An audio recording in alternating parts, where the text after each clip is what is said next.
Majitel kolokrámu. Kuba Svoboda. Zákazník. Stavíme Kolnágo. Řekni něco o tom Kolnágu. Proč Kolnágo, proč Dejdova?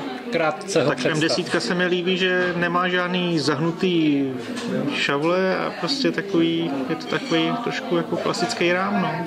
Takový klasický tvary, no. Tak se mi to líbilo. Jak jsi vybíral komponenty na ně? To bylo těžký, no.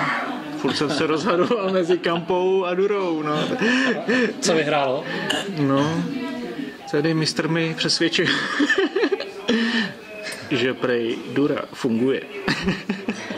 Je to věc názoru, tam jde o to, aby každý z zákazníků nebo z lidí, kteří za náma přijdou a kteří přijdou k nám do krámu, tak aby si mohli sami vybrat a podle toho si zvolili, co chtějí, aby si to sami mohli ošahat, aby si sami změřili rám, aby se podívali, jakou barvu chtějí a aby i na místě mohli třeba změnit svůj názor, protože ten osobní kontakt s tím materiálem je úplně jiný, než když chceš něco a koukáš na to v katalogu.